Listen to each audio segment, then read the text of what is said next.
All right, ladies and gentlemen, in this video, you're going to learn how to count the atoms and the number of elements within a chemical formula. Okay, so I'm going to show you this slide right here real quick. These are the steps to counting the atoms in an element in a formula. The first step is to identify each element in the compound. Remember to look for the capital letter. The second step is use the subscripts to count the atoms for each individual element. We learned what a subscript is yesterday. Those are the small little numbers behind the element. The third step is you're going to determine what the question is asking for. Is it asking you for the total number of elements in the equation? Is it asking you for the total number of atoms in the equation? Or is it asking you for the total number of atoms for a specific element? So you need to understand what the question is asking you. Remember that subscripts tell us how many atoms are in an element. You can add up the total for each element to identify how many are in the compound. So I'm going to show you with a little bit of guided practice. Right here I have two different compounds. Okay, we're going to start off with the one on the left first. This is CuS2.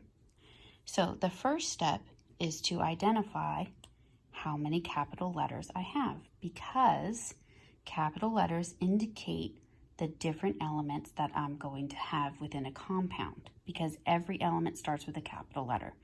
So to do this, I like to get a pencil and I'm going to put a line right in front of each element. So I only have two lines. Those are my elements. If I count my elements, I'm going to have 1 and 2. So this particular compound has 2 elements. So then I'm going to create my table just to help me keep track. Okay, I have my elements and my atoms.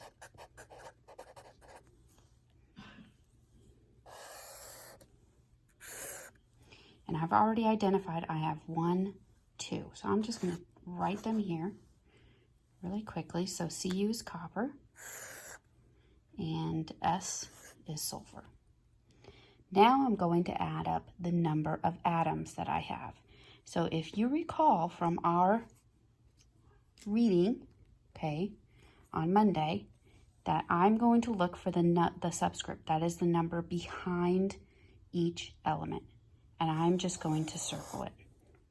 Now sulfur has 2, so I'm going to write down 2 right here. Now I'm going to look at copper. Copper does not have a number there. There's no number here for me to circle, okay?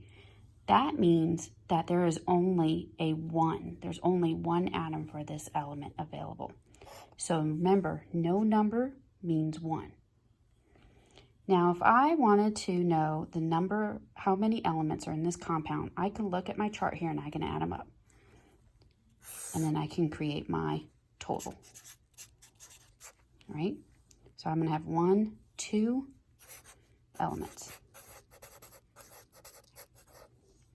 And if I want to know the total number of atoms in my formula, I'm going to count up the atoms.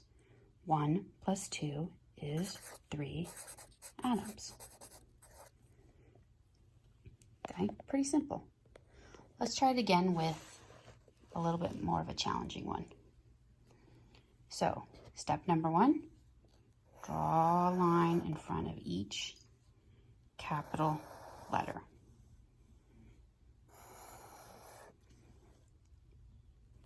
Okay, then I'm going to identify the number of boxes that I created, because essentially it is a box. I could box them in if I wanted to.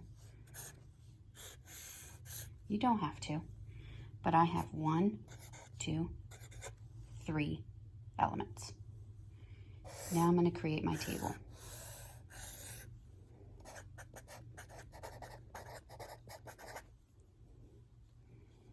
Elements, atoms. And my first element is C, C stands for carbon. My next element is H. And my final element here is O, which is for oxygen. Now I'm going to add up the number of atoms. So I'm going to look behind each one, and I'm going to circle the subscripts. That tells me what numbers go here.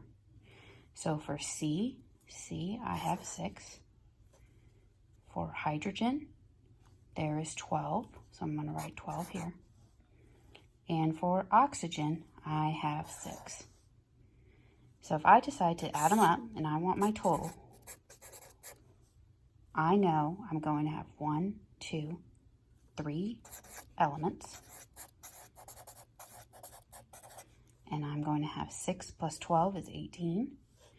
18 plus 6 will be 24 atoms. Okay, so this is how we count and identify the amount of elements and atoms within a chemical formula.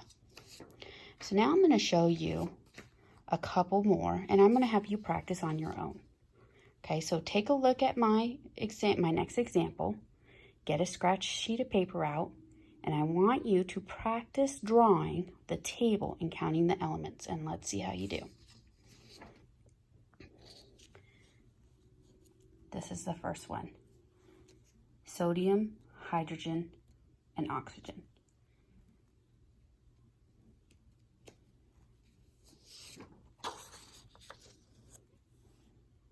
This is the next one. How many elements and atoms are in this compound?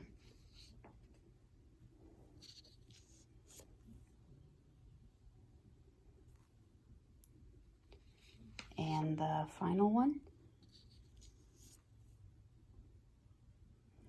And that's all we have for today. So hopefully this lesson has been really helpful in showing you how to add up elements and atoms within a compound.